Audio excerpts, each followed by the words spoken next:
Cümleten selamun aleyküm hanımlar, kanalıma hoş geldiniz. Bugün sizlere çok güzel bir 5 şiş patik modelinin baştan sona anlatımını yapacağım. Ben patiğimde yeşil ve açık sarı tonlarında 2 tane patiklik ip kullandım.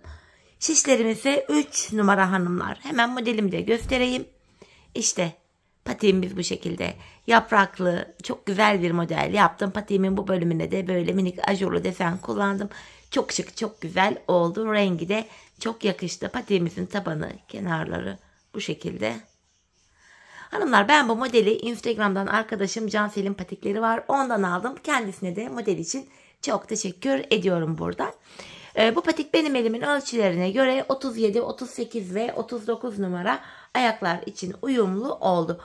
Hemen patiğime başlayacağım. Burun kısmından yeşil ipimizle başlıyoruz. Öncelikle ipimin ucunda şöyle küçük bir miktar ip bırakıyorum. 12 ilmek atarak patiğime başlayacağım.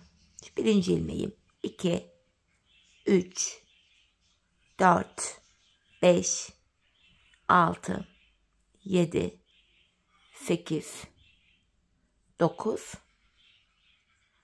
10, 11 ve bir ilmek daha atıyorum. Şu 12. 12 ilmeğimizi atıyoruz. Ardından geri dönüyoruz. Geri döndüğümüzde hanımlar şöyle bakalım, arka yüzde oluyoruz. Bu aşamada diğer şişimi alıyorum. İlk ilmeğimi örmeden aldım. Arka yüzde ilmeklerimin hepsini ters olarak örüyorum.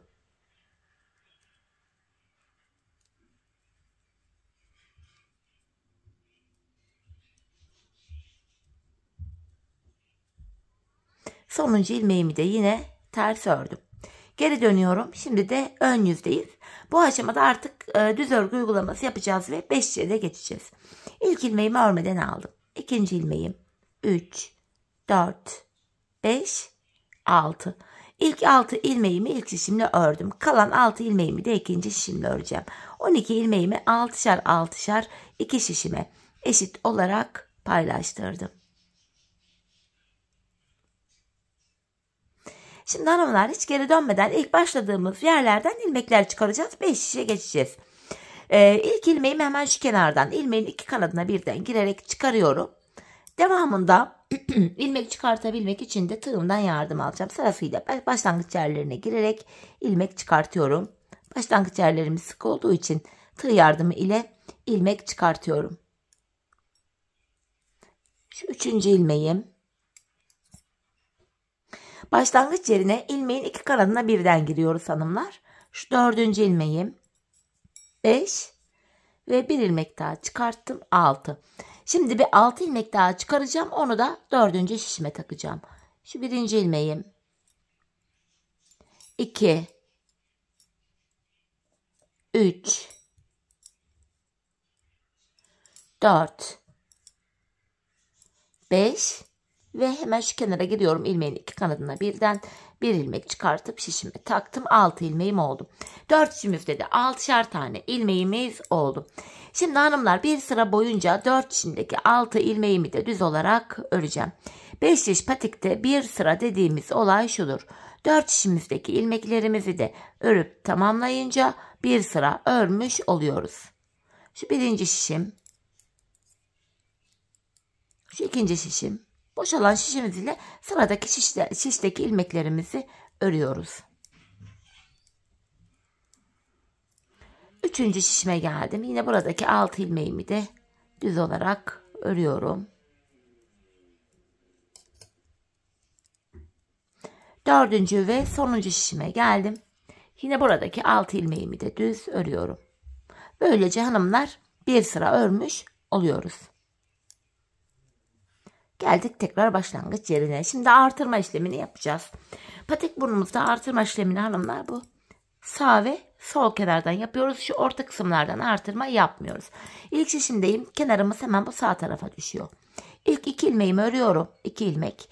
Ardından ikinci ilmeğimin altında bakın şu kenarda ilmeğim var. Bunun şu kenarına şişimi taktım. Buradan aldığım ilmeğimi düz örüyorum. Kalan ilmeklerim düz örülüyor. Böylece birinci şişimde 7 ilmeğim oldu. İkinci şişime geldim. Burada da kenar bakın bu sol tarafa düşüyor. Son 2 ilmeğim kalana kadar öreceğim ve kenardan artırmamı yapacağım. Bakın sondan ikinci ilmeğimin altındaki şu ilmeğimin kenarına şişimi takıyorum. Buradan aldığım ilmeğimi düz ördüm. Kalan 2 ilmeğim düz örülüyor. İkinci şişimde de 7 ilmeğim oldu. Üçüncü şişime geldim. Kenarımız hemen sağ tarafta. İlk 2 ilmeğimi öreceğim. Ardından ikinci ilmeğimin altındaki şu ilmeğimin kenarına şişimi takıyorum ve buradan aldığım ilmeğimi de düz ördüm. Kalan ilmeklerim düz örülüyor. İlk 3 şişimde 7 ilmeğim oldu. Dördüncü ve sonuncu şişime geldim.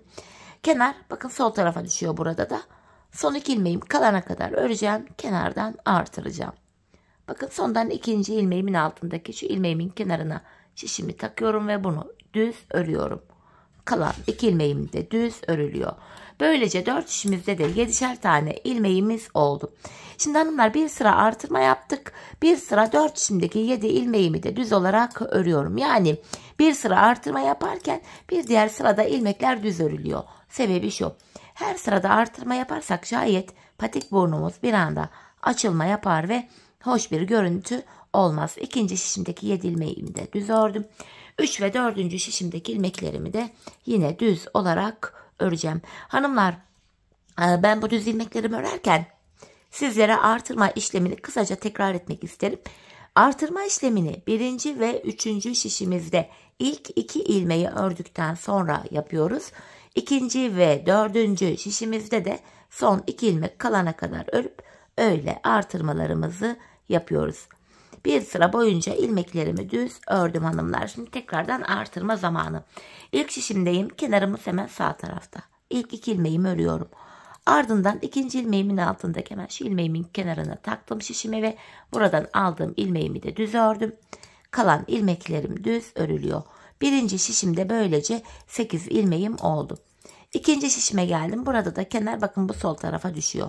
Son 2 ilmeğim kalana kadar öreceğim. Artırmamı yapacağım. Bakın sondan ikinci ilmeğimin altındaki şu ilmeğimin kenarına girip buradan aldığım ilmeğimi düz örüyorum. Diğer 2 ilmeğim düz örülüyor. İkinci şişimde de 8 ilmek oldu. Üçüncüye geldim. Kenarımız hemen bu başta sağ tarafta. İlk 2 ilmeğimi örüyorum. Ardından ikinci ilmeğimin altındaki şu ilmeğimin kenarına şişimi taktım ve buradan aldığım ilmeğimi de düz ördüm. Kalan 5 ilmeğim yine düz örülüyor. İlk 3 şişimde 8'er tane ilmeğimiz oldu. Şimdi 4. ve sonuncu şişimize geldik. Kenar sol tarafta. Son 2 ilmek kalana kadar öreceğim. Kenardan artıracağım. Bakın sondan ikinci ilmeğimin altındaki şu ilmeğimin kenarına şişimi takıyorum ve buradan aldığım ilmeğimi düz ördüm. Kalan 2 ilmeğim düz örülüyor. 4 şişimizde de 8'er ilmeğimiz oldu. Şimdi bir sıra 4 şişimizdeki ilmekleri düz öreceğiz. Sonraki sıra artıracağız. Sonra düz öreceğiz, artıracağız. Bu şekilde patiğimizin burun kısmını tamamlayacağız. Hanımlar ben bu patiğimde her bir şişimde 15'er ilmeğim olana kadar artırma yaptım. Modelimi kurdum. Her şişe 15'er ilmek yapınca model tam denk geliyor hanımlar. Model 10 ilmek ve katları üzerine kurulduğu için toplamda 6 model kuracağız. 60 ilmek üzerine kurulacak. 4 şişimizde de 60 ilmek olabilmesi için toplam şişlere 15'er ilmek olması gerekiyor şişlerimizde. Bu nedenle şimdi hep birlikte her bir şişimizde 15'er ilmeğimiz olana kadar artırmalarımızı yapalım gelelim. Ardından birlikte modelimize başlayalım. Evet hanımlar her bir şişimde 15'er ilmeğim olana kadar artırmalarımı yaptım geldim. Artırmalarımdan sonra bir sıra düz örmedim. Hemen modele başlayacağız. Bu yaprak modelimiz toplamda 11 sıradan oluşuyor. Şu anda ilk sırasını kuracağız hanımlar. İlk 3 ilmeğimi yeşil ile örerek başlıyorum. 3 ilmek yeşil. Modelimizde ilk sıradayız. 3 yeşil örerek başladım. Sarı ipimi ekleyeceğim. Hanımlar ön yüzde 3 arka yüzde 3 toplamda 6 tane yaprağımız olacak. 2 tane sarı örüyorum. Hemen 2 sarıdan sonra hanımlar sarı ipimin ucunu yeşilime bağlıyorum. Patiğimiz sağlam olsun sökülmesin diye. Şimdi ilk yaprağımız bu. 2 sarı 1 yeşil 2 sarı.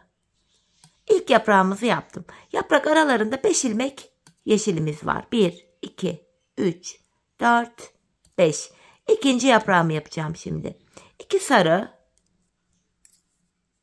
İkinci şişimden devam ediyorum. 1 yeşil. 2 sarı. İkinci yaprağımı da yaptım. Arada 5 yeşil ilmeğim var. 3, 4, 5. Üçüncü yaprağımı yapacağım.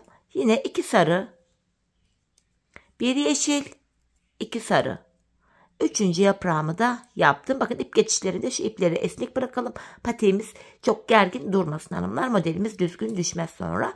Tekrardan 5 tane yeşil öreceğim. Üçüncü şişimden devam ediyorum. Üçüncü yeşilim 4, 5. Şimdi de dördüncü yaprağımı yapacağım. 2 sarı, 1 yeşil, 2 sarı. Arada yine 5 tane yeşilim var. 2, 3, 4, 5. Beşinci yaprağımı yapacağım. 2 sarı. Dördüncü şişimden devam ediyorum. 1 yeşil, 2 sarı. Beşinci yaprağımı da yaptım. Arada yine 5 yeşil ilmeğim var. 3, 4, 5. Altıncı ve sonuncu yaprağımı yapacağım. 2 sarı, 1 yeşil, 2 sarı. Ve kalan 2 ilmeğimi de yeşil ile örüyorum. Modelimizde hanımlar birinci sıramızı tamamladık. Şimdi ikinci sırayı yapacağız. İlk 2 ilmeğimi yeşil ile öreceğim. 2 ilmek yeşil ile başladım. Şimdi ilk yaprağımı yapıyorum. 2 sarı,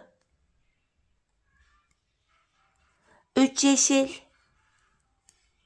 2 sarı.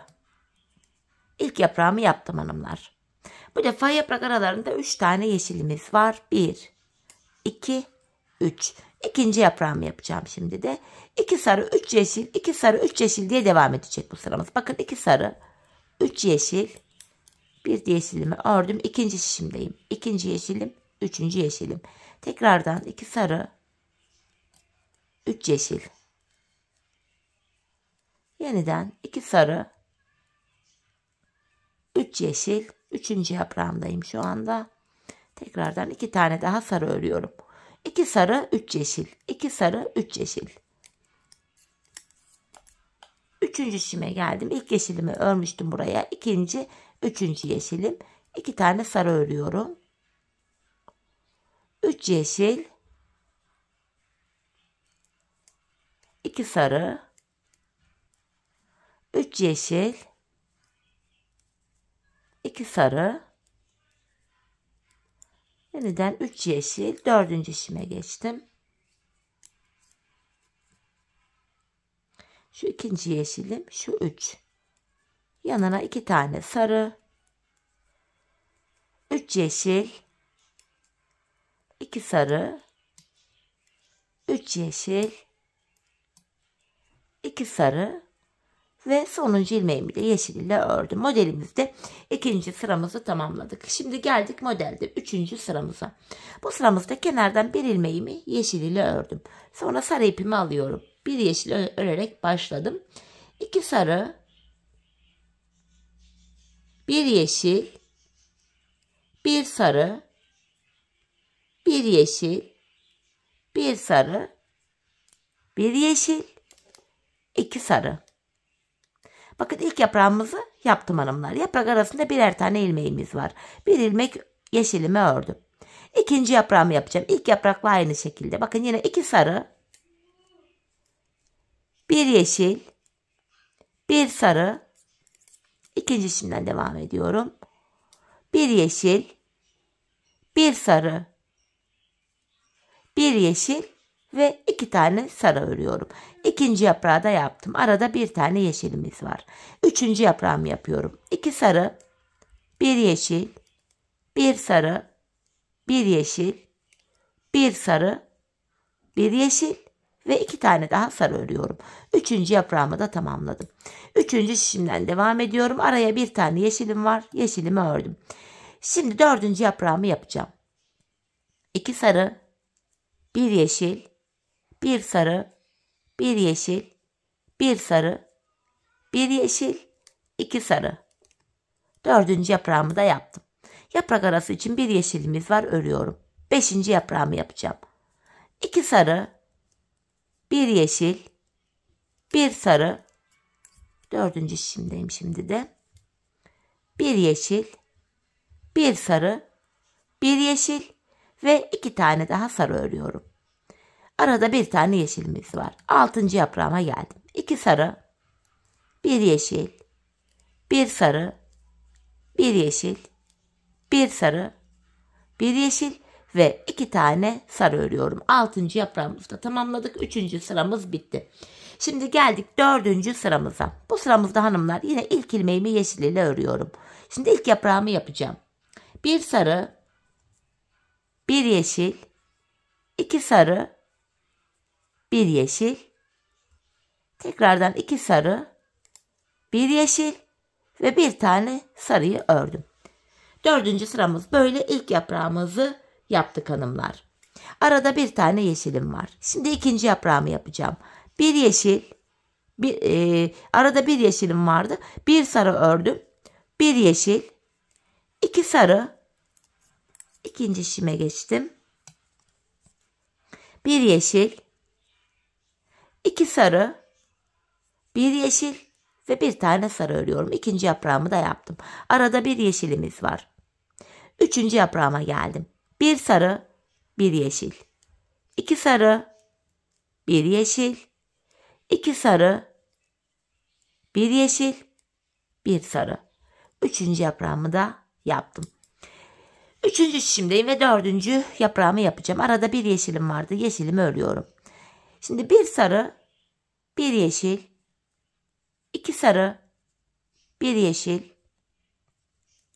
2 sarı, bir yeşil ve bir tane sarı örüyorum. 4. yaprağım bitti. Arada bir yeşilim var. 5. yaprağımı yapacağım. Bir sarı, bir yeşil, 2 sarı, bir yeşil, 2 sarı, bir yeşil, bir tane sarı. 5. yaprağımı da ördüm. Arada bir yeşilim var. 6. yaprağımı yapacağım. Bir sarı, bir yeşil, 2 sarı, bir yeşil, 2 sarı, bir yeşil ve bir ilmek sarı ördüm. 6. yaprağımızı da tamamladık. Geldik modelimizde yaprağımızda 5. sıramıza. Bu sıramızda kenardaki bir tane yeşil ilmeğimi yine yeşil ile örüyorum. Bu sıramızda yapacağımız işlem şu. 3 tane sarı örüyorum. Araya 3 tane yeşil. 3 tane daha sarı. İlk yaprağımızı yaptık hanımlar. 5. sıramızda yaprağımız böyle. Şimdi arada bir tane yeşil ilmeğim var. Yeşil ilmeğimi örüyorum yaprak arası için. 2. yaprağımı yapacağım. 3 sarı, 3 yeşil. 2. şişimdeyim. Şu 2. yeşil ilmeğim. Şu da 3. Yanına 3 tane daha sarı örüyorum. 1, 2, 3. 2. yaprağı da yaptık. Arada bir yeşilimiz var. 3. yaprağımı yapacağım. 3 sarı, 3 yeşil, 3 tane sarı. 3. yaprağımızı da tamamladık. 3. şişimdeyim hanımlar. 4. yaprağımı yapacağım. Şimdi arada bir yeşilimi ördüm. Yeniden 3 sarı, 3 yeşil, 3 sarı. Arada bir tane yeşilim var. Tekrardan 3 sarı, 3 yeşil, 4. şişimdeyim. Şu 2. yeşil ilmeğim. Şu da 3. Yanına 3 tane daha sarı örüyorum. Arada bir yeşilimiz var. 3 sarı, 3 yeşil, 3 sarı. Yaprağımızı tamamladık hanımlar. 5. sıramız bitti. Şimdi geldik yaprak modelimizde 6. sıramıza. Bu sıramızda hanımlar yapacağımız işlem şu. İlk 2 ilmeğimi bu şekilde yeşil ipimle ördüm. Ardından bir sarı, bir yeşil, bir sarı, bir yeşil, bir sarı, bir yeşil, bir sarı. 6. sıramız böyle hanımlar. İlk yaprağımızı yaptık. Yaprak arasında 3'er tane yeşilimiz var. 1, 2, 3. Şimdi 2. yaprağımı yapacağım. Bir sarı, bir yeşil, bir sarı, 2. şişimdeyim. Bir yeşil, bir sarı, bir yeşil, bir sarı. 2. yaprağımızı yaptık. Şimdi arada 3 yeşilimiz var. 3. yaprağımızı yapacağız. Bir sarı, bir yeşil, bir sarı, bir yeşil, bir sarı, bir yeşil, bir sarı. Üçüncü yaprağımızda yaptık. Arada 3 yeşilimiz var. Şu birinci yeşilim. Devam ediyorum. Üçüncü şişimden şu ikinci yeşilim. Şu da üçüncü yeşilim. Dördüncü yaprağımızda aynı şekilde yapıyoruz. Bir sarı, bir yeşil. Bir sarı, bir yeşil. Bir sarı, bir yeşil, bir sarı. Arada 3 yeşilimiz var. Beşinci yaprağımı yapacağım. Bir sarı, bir yeşil, bir sarı. Dördüncü şişime geçtim. Oradan devam edeceğim beşinci yaprağıma. Bir yeşil, bir sarı, bir yeşil ve bir sarı. Arada 3 tane yeşilimiz var. Altıncı ve sonuncu yaprağıma geldim. Bir sarı, bir yeşil, bir sarı, bir yeşil, bir sarı, bir yeşil, bir sarı ve sonuncu ilmeğimi de yeşil ile ördüm. Modelimizde 6. sıramız bitti hanımlar. Şimdi geldik 7. sıramıza. Yaprağımızın 7. sırasında yapacağımız işlem şu. İlk 2 ilmeğimi yeşil ile örüyorum. 2 tane yeşil. Sonra sarımı aldım. 3 sarı, 1 yeşil, 3 sarı. 7. sıramızda yaprağımız böyle yapılıyor. 3 sarı, 1 yeşil, 3 sarı. Yaprak aralarında 3 tane yeşilimiz var. 1, 2, 3. İkinci yaprağımı yapıyorum. 3 sarı. İkinci şişimden devam edeceğim. 1 yeşil, 3 sarı. İkinci yaprağı tamamladık. Arada 3 yeşilimiz var. Üçüncü yaprağımı yapacağım. 3 sarı, 1 yeşil, 3 sarı. Arada 3 yeşilim var. 1, 2, 3. 3 sarı, 1 yeşil, 3 sarı. Arada 3 tane yeşilim var. 5. yaprağımı yapacağım şimdi de. 3 sarı,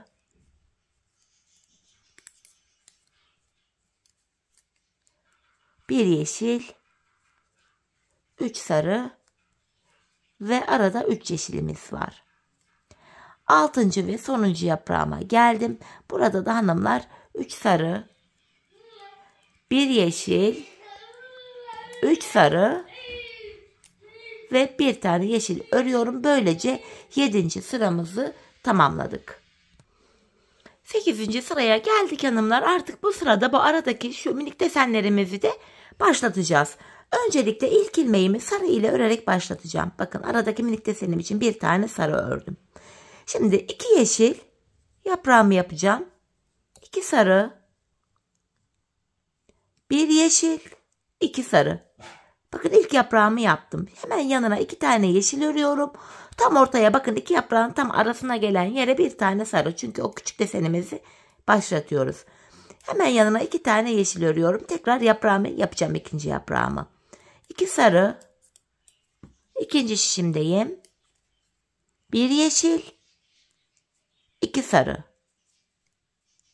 Ardından 2 tane daha yeşil örüyorum. Bakın tam 2 yaprağımın ortasına minik desenimi yapmak için bir tane sarı örüyorum. Tekrardan 2 yeşil. 3. yaprağımı yapacağım şimdi. 2 sarı. 1 yeşil. 2 sarı. 2 tane yeşil. 3. şişimdeyim. Bakın yine 2 yaprak arası buraya denk geliyor. İlk ilmeğim, bunu sarı ile örüyorum. Yanına 2 yeşil ördüm. 2 sarı. 1 yeşil, 2 sarı, tekrardan 2 tane yeşil örüyorum. Aradaki minik desenim için 2 yaprağımın tam ortasına, yani buraya bir tane sarı örüyorum. Hemen yanına 2 tane yeşilimi örüyorum. Yaprağımı yapacağım. 2 sarı. 4. şişimden devam edeceğim. 1 yeşil, 2 sarı. Arada 2 tane yeşilim var.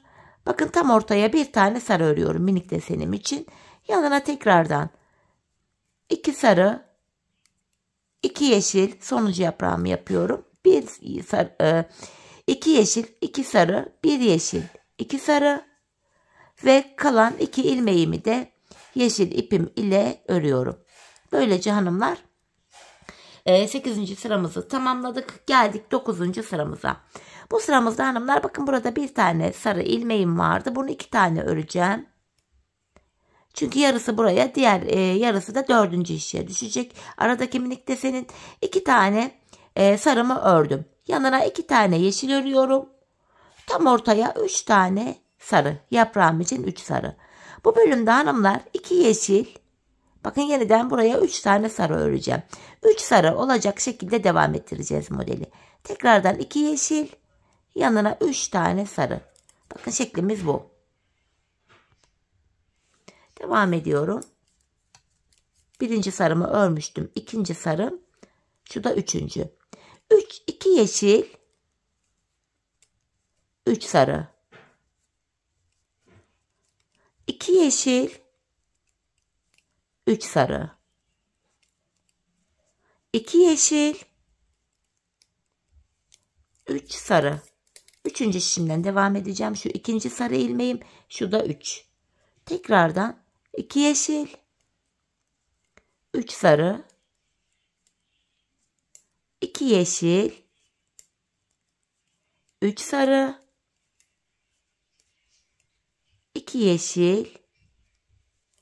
3 sarı. 4. şişime geldim. Buradan devam ediyorum. Şu ikinci. Şu da 3. sarım. Yeniden 2 yeşil. 3 sarı. 2 yeşil. 3 sarı. 2 tane daha yeşil ördüm. Sonuncu ilmeğimi de sarı ile örüyorum. Bakın ilk şişimdeki 2 ilmeğim sarıydı. Üçüncü şişimdeki sonuncu ilmeğimi de sarı ile ördüm. Burada 3 sarı oldu. Model bütünlüğü böylece bu aşamada sağlandı hanımlar. Bu sıramızda ilk ilmeğimi bir sarı ile örüyorum. Yanına bir tane yeşil ördüm. Bir sarı, bir yeşil. 2 tane sarı örüyorum. Bir yeşil. Bakın tam yaprağın ortasına bir sarı, yanına bir yeşil örüyorum. Şeklimiz böyle devam edecek hanımlar. Yanına 2 sarı, bir yeşil, bir sarı, bir yeşil, 2 sarı. Bu şekilde. Hem ilk yaprağımızı yaptık hem de aradaki desenimizi yaptık. Şimdi sıra hanımlar bu ikinci yaprağımızda. Buraya bir tane yeşil örüyorum. İkinci şişimden devam ediyorum. Bir sarı, bir yeşil. Araya 2 tane sarı ördüm. Yanına bir yeşil, bir sarı, bir yeşil. Tekrardan 2 sarı, bir yeşil, bir sarı, bir yeşil. Buraya yeniden 2 tane sarı örüyorum. Tekrardan aradaki modelimi yapacağım. Bir yeşil. Üçüncü şişimdeyim. Bir sarı, bir yeşil. Tekrar 4. yaprağımdayım. 2 sarı, bir yeşil, bir sarı, bir yeşil, 2 sarı. 4. yaprağımızı yaptık. Aradaki desenimi yapacağım. Bir yeşil, bir sarı, bir yeşil. Yanına 2 tane sarı örüyorum. 5. yaprağımdayım. Bir yeşil, bir sarı, bir yeşil, 2 sarı, bir yeşil, bir sarı, bir yeşil, 2 ilmek sarı, bir yeşil. Sonuncu yaprağımdayım. Bir sarı, bir yeşil. Yanına 2 tane sarı ve sonuncu ilmeğimi de yeşil ile ördüm. Böylece 10. sıramızı tamamladık. Geldik 11. sıramıza. Bu sıramızda hanımlar şöyle yapacağız modelimizi. Hemen şöyle iplerimi bir açayım, alttan karıştı altta. İlk ilmeğimi yeşil ile örerek başlayacağım. Bir yeşil, araya 4 tane sarı. 1, 2, 3, 4. Bir tane yeşil örüyorum. 4 tane sarı. Şu 3, 4. sarım. Bir yeşil örüyorum. 4 sarı. Yine ikinci şişimden devam edeceğim. bir yeşil, 4 ilmek sarı, bir yeşil, 4 sarı, bir yeşil, 4 sarı. Üçüncü şişime geldim. Devam ediyorum yine. Bir yeşil, 4 ilmek sarı, bir yeşil, 4 sarı, bir yeşil, 4 sarı. Dördüncü şişimden devam ediyorum yine. Bir yeşil, 4 sarı, bir yeşil, 4 ilmek sarı, bir ilmek yeşil ve son 4 ilmeğimi sarı ipim ile örüyorum. Hanımlar, böylece modelimizi tamamladık. Yaprak modelimiz bitti. Bu sırada hanımlar artık ilmeklerimizin hepsini sarı ipimiz ile düz olarak öreceğiz. Yeşil ipimizi de artık kesip hanımlar bu arkaya bağlayabiliriz. Çünkü patiğimizin devamında sarı ipimizi kullanacağız. Gördüğünüz gibi şu anda ilmeklerimin hepsini sarı ipim ile örüyorum. Bu şekilde. Şimdi hanımlar 4 şişimizdeki ilmeklerimizi de 2 sıra boyunca derken 2 kere 4 şişimizi de sarı ipimizle düz öreceğiz. 2 sıra sarı ipimiz ile düz olarak örelim gelelim, sonra birlikte ajurlu modelimize başlayalım. Evet hanımlar, 2 sıra boyunca ilmeklerimi düz olarak sarı ipimle ördüm geldim, yeşil ipimi de kestim, arkaya bağladım. Artık ajurlu modelimize başlayabiliriz. Bu aşamada hanımlar ilk zeminini oluşturacağız modelimizin. Bir ilmek ters örerek başlayacağım. Bir tane ters, kenarlara birer ilmek ters örüyoruz. Ajurlu model 3 ilmek üzerine kuruluyor. 3 ilmek düz ördüm. Ajurlu modelimizin hanımlar şu aralarında ikişer ilmek ters var. Sadece en sağ ve en soldaki kenarlarda birer ilmek tersimiz var. 3 düzden sonra 2 tersimi ördüm. Tekrardan 3 ilmek düz örüyorum. 2 ilmek ters, 3 ilmek düz, 2 tane ters, 1 ve ikinci şişimden devam ediyorum. Şu da ikinci ters ilmeğim. Devam ediyorum yine. 3 ilmek düz, 2 tane ters, 3 düz, 2 ters, 3 düz ve son bir kenar ilmeğimi ters olarak ördüm. Geldik tabanımıza. Patiğimizin tabanında ajurlu model uygun olmayacağı için tabanımızı düz örüyoruz hanımlar. Tabandaki ilmeklerimi düz olarak örüyorum. Çünkü ajur deseni patiğin tabanı için uygun olmaz. Çünkü delikli bir görüntüsü olduğu için. Tabanımdaki diğer şişime geldim. Yine buradaki ilmeklerimi de düz olarak örüyorum hanımlar.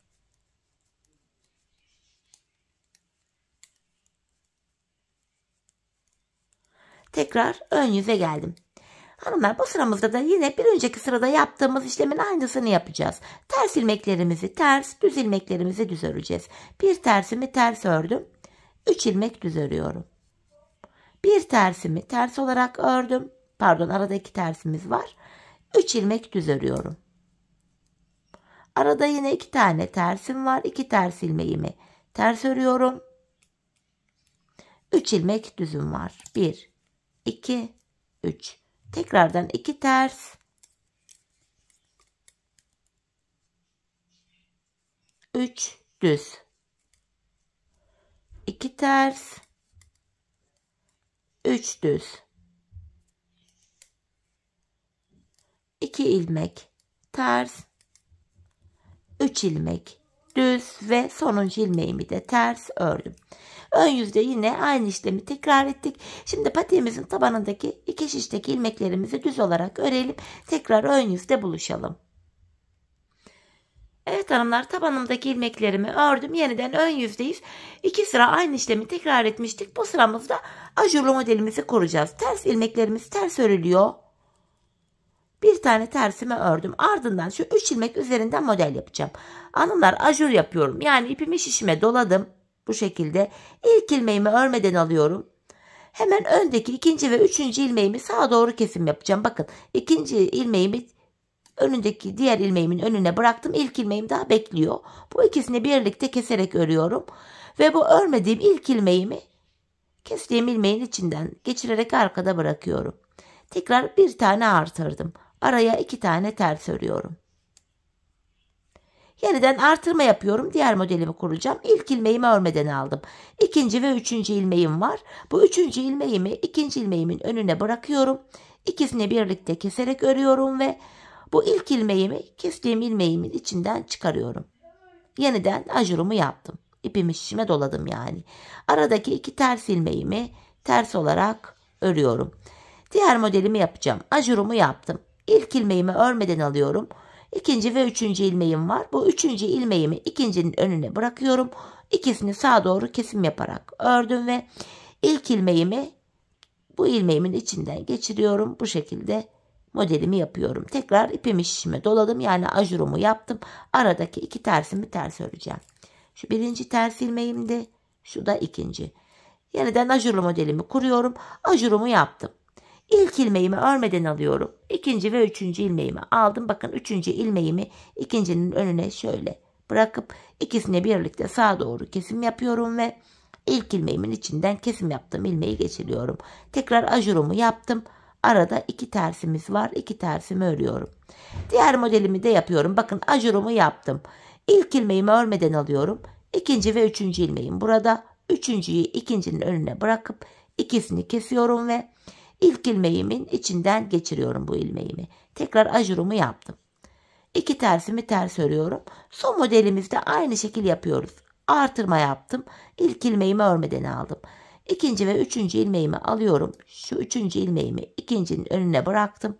İkisini keserek örüyorum ve ilk ilmeğimin içinden bu ilmeğimi geçiriyorum. Tekrar ajurumu yaptım ve kenardaki bir ters ilmeğimi ters ördüm. Modelimiz bu kadardı hanımlar. Şimdi tabandaki iki şişteki ilmeklerimizi düz olarak örelim ve gelelim. Tabanımızı ördüm geldim hanımlar. Yeniden ön yüzdeyiz. Bir önceki sırada ajurumuzu yapmıştık. Bu sırada yine ilmekleri gördüğümüz gibi örüyoruz. Bir tersimi ters ördüm. 3 tane ajurlu ilmeğimi normal düz örüyorum. Aralarda 2 tersim var. Bu model kurulumu yaptığım 3 ilmeğimi düz örüyorum.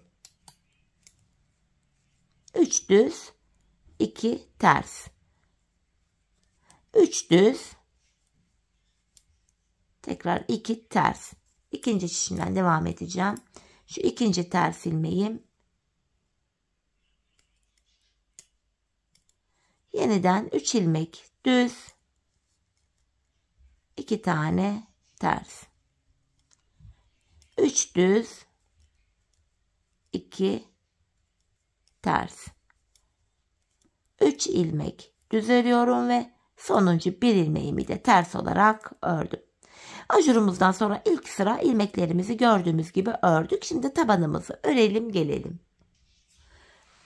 Evet hanımlar, tabanımızı ördüm geldim. Yeniden ön yüzdeyiz. Bu sırada da yine ilmekleri gördüğümüz gibi öreceğiz. Ajurlu modelimizden sonraki ikinci sıramız. Bir tersimi ters ördüm. 3 ilmek düz örüyorum. 2 ters, 3 düz olacak şekilde devam edeceğim. Ajurlu modelimizden sonraki bu ikinci sıramız ve yine ilmeklerimizi gördüğümüz gibi örüyoruz. 3 düz, 2 ters. Şu ikinci ters ilmeğim. 3 ilmek düz. 2 tane ters. Devam ediyorum yine. 3 ilmek düz. 2 tane ters. Tekrardan 3 düz. Ve sonuncu ilmeğimi de ters olarak ördüm. Ajurlu modelimizden sonra 2 sıra aynı işlemi tekrar ettik. Şimdi tabanımızı örelim gelelim. Evet hanımlar, yeniden tabanımı ördüm geldim, ön yüzdeyiz. Bu defa 3. kez aynı işlemi tekrar edeceğiz. Hanımlar, aynı işlemi 3 kere tekrar edeceğiz. Her 3 sırada bir model kurulumu yapacağız. Sadece modele başlarken 2 sıra ilmeklerimizi 3 düz 2 ters olarak örmüştük. Sonra ajurlu modelimizi kurduk. Şimdi model aralarında 3 sıra aynı işlemi tekrar ediyoruz. Bu 3. sıramız. Yani ilmeklerimizi gördüğümüz gibi örüyoruz. 3 düz 2 ters olacak şekilde ilmekleri yine örüyoruz. Tekrardan 3 düz 2 ters, ikinci şişimden devam edeceğim. Şu ikinci ters ilmeğim, 3 ilmek düz, 2 ters, 3 düz, 2 ters, 3 düz ve sonuncu ilmeğimi ters ördüm. Şimdi tabanımızı örelim gelelim. Evet hanımlar, tabanımızı ördüm. Ön yüzdeyiz. Ajurdan sonra 3 sıra ilmekleri gördüğümüz gibi ördük. Tekrar ikinci ajur modelimizi kuracağız. Aynı işlemi tekrar edeceğiz ajurda. Bir tersimi ters örüyorum. Bakın 3 düz ilmeğim var. Artırma yapıyorum. İlk ilmeğimi örmeden aldım. İkinci ve üçüncü ilmeğimi sağa doğru kesim yapacağım. Üçüncü ilmeğimi ilkinin önüne getirip bıraktım. İkisini keserek örüyorum. Ardından bu kesim yaptığım ilmeği ilk ilmeğimin içinden geçiriyorum. Tekrar artırma yaptım. Aradaki 2 ters ilmeğimi ters örüyorum. İkinci modelimi yapacağım. Artırdım. İlk ilmeğimi örmeden aldım. İkinci ve üçüncü ilmeğimi sağa doğru kesim yapıyorum. Ve ilk ilmeğimin içinden geçiriyorum kesim yaptığım ilmeği. Ajurumu yaptım. Arada yine 2 ters ilmeğim var. Diğer modelimi yapacağım. Artırdım. İlk ilmeği örmeden aldım. İkinci ve üçüncü ilmeği sağa doğru şöyle kesim yapıyorum ve ilk ilmeğin içinden geçiriyorum. Artırmamı yaptım. 2 tersim var arada. İkinci tersimi de ikinci şişimde örüyorum. Diğer modelimi kuracağım şimdi. Artırdım. İlk ilmeğimi örmeden aldım. Ardından ikinci ve üçüncü ilmeğimi yine sağa doğru kesim yapıyorum. Ve kesim yaptığım ilmeğimi ilk ilmeğimin örmeden aldığım ilmeğimin içinden geçiriyorum. Arada 2 tane tersim var. Yeniden artırdım. İlk ilmeğimi örmeden aldım. İkinci ve üçüncü ilmeğimi yine sağa doğru kesim yapıyorum ve örmeden aldığım ilk ilmeğimin içinden geçiriyorum bu ilmeğimi. Tekrar artırmamı yaptım. Arada yine 2 ilmeğim var. Son modelimi de yapacağım. Artırma yaptım. İlk ilmeğimi örmeden aldım. İkinci ve üçüncü ilmeğimi sağa doğru kesim yapıyorum ve ilk ilmeğimin içinden ilmeğimi geçiriyorum. Tekrar ajurumu yaptım. Son bir ilmeğimi ters olarak örüyorum. Hanımlar, ikinci ajurlu modelimizi de yaptık. Şimdi patiğimizin taban kısmını yine düz öreceğiz. Tekrardan 3 sıra boyunca ilmekleri gördüğümüz gibi öreceğiz. Yani düz ilmekleri düz, ters ilmekleri de ters olarak. 3 sıra aynı işlemi tekrar ettikten sonra bakın ben bu patiğime 3 tane ajurlu model kurdum. Ardından bu ajurlu modeli bir kez daha kuracaksınız. Aynı modeli birinci ve ikinci modeli birlikte kurmuştuk. Aynı modeli üçüncü kez yapacaksınız. Üçüncü ajurlu modelden sonra da yine 3 sıra ilmekleri gördüğümüz gibi örelim gelelim. Ardından da hanımlar birlikte bilek ayrımını yapalım. Evet hanımlar, patiğimin ön bölümünü tamamladım ve geldim. 3. ajurlu modelimi yaptım. Ardından da 3 sıra ilmeklerimi gördüğüm gibi ördüm ve geldim.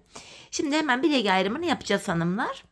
Bu aşamada ilk şişimdeyim. Son bir ilmeğim kalana kadar ilmeklerimi düz olarak öreceğim. Hepsini düz örüyorum hanımlar.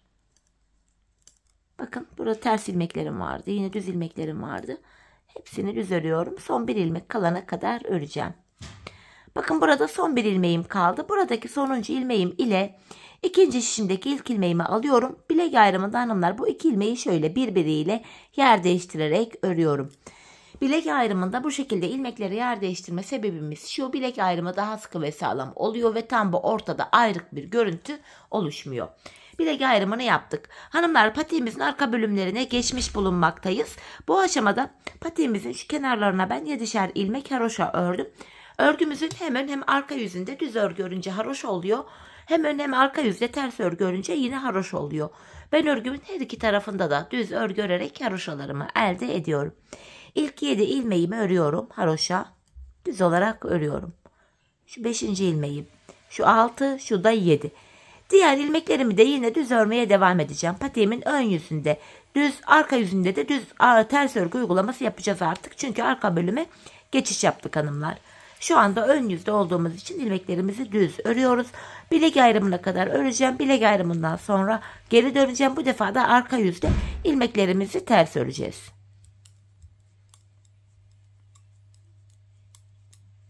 düz olarak örmeye devam ediyorum ilmeklerimi. Bir diğer şişime geldim.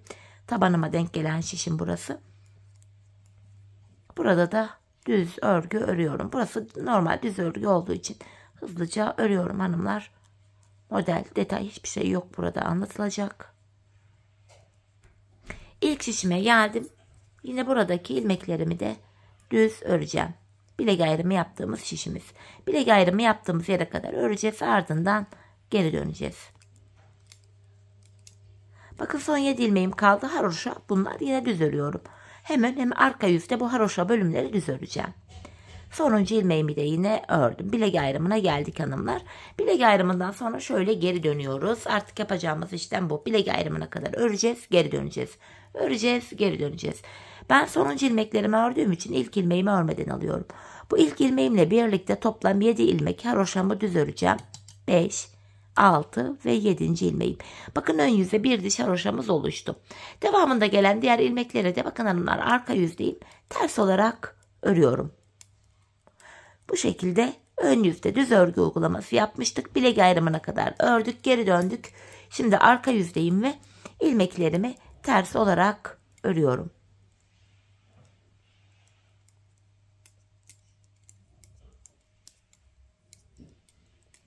Patiğimizin arkasında hanımlar yapılacak başka bir işlem, bir detay yok. Bu şekilde devam edecek.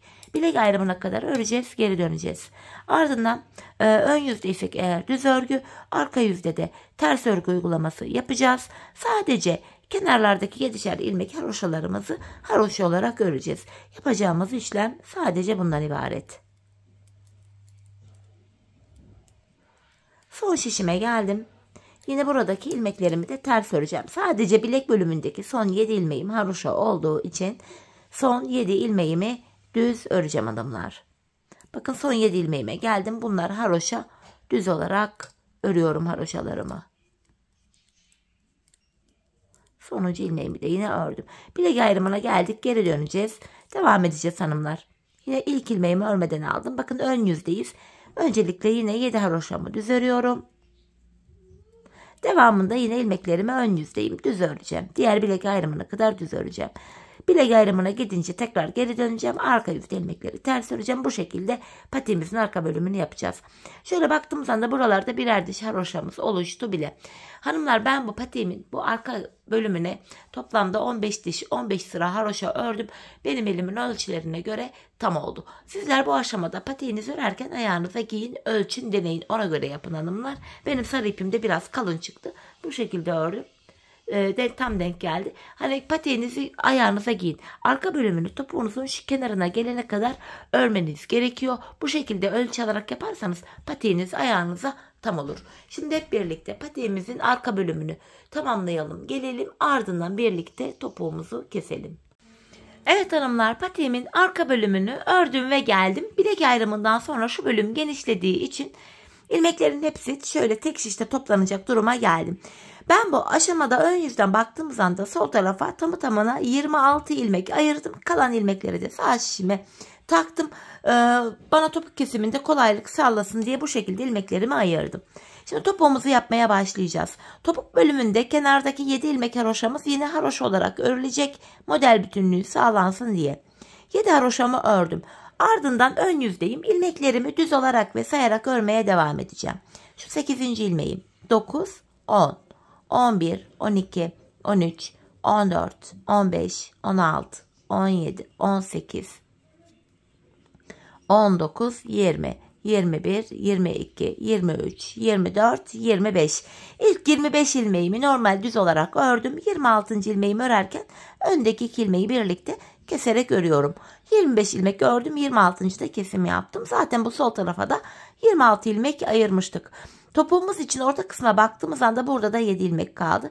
Bu 7 ilmek her seferinde birer birer kesilecek, eksilecek, bitecek ve böylece patiğimizin topuğu oluşacak. Şimdi yapacağımız işlem şu. Kesim yaptıktan sonra geri döneceğiz. Arka yüzdeyim şimdi. Kesim yaptım. İlk ilmeğimi örmeden alıyorum. Arka yüzde olduğum için devamında gelen diğer ilmeklerimi ters olarak örüyorum. Sadece kenardaki son 7 ilmeğim haroşa olduğu için son 7 ilmeğimi düz öreceğim.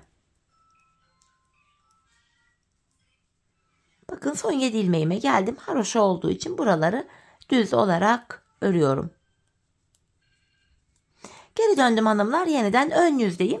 Tekrardan bir önceki sırada yaptığımız işlemin aynısını yapacağız. Yani ilk 25 ilmeğimizi öreceğiz. 26.'yı örerken kesim yapacağız. 7 haroşama ördüm. Sayarak gideceğim. 8, 9, 10, 11, 12, 13, 14, 15, 16, 17, 18, 19, 20, 21, 22, 23, 24, 25. 25 ilmek ördüm. 26.'yı örerken bakın şu öndeki ikisini alıyorum. İkisini keserek örüyorum. İkinci kesimimi yaptım. Bir önceki sırada bu arada 7 ilmek vardı. Şimdi kesimden sonra baktığımız anda 6 ilmek kaldı. Şimdi yapacağımız işlemi yine şöyle. Kesimden sonra geri dönüyoruz. Arka yüzde ilmekleri öreceğiz. Ön yüzde tekrar ilk 25 ilmeği örüp 26.'yı örerken kesimlerimizi yapacağız. Biz bu kesme işlemine bu arada kalan 6 ilmeğimiz birer birer eksilip bitene kadar devam edeceğiz. Böylece patiğimizin topuğunu oluşturmuş olacağız. Şimdi hep birlikte bu 6 ilmek bitene kadar patiğimizin topuğunu sizlere tarif ettiğim gibi örelim ve gelelim. Evet hanımlar, patiğimin topuğunu sizlere tarif ettiğim gibi kestim ve geldim. Şimdi artık burayı kapatacağız.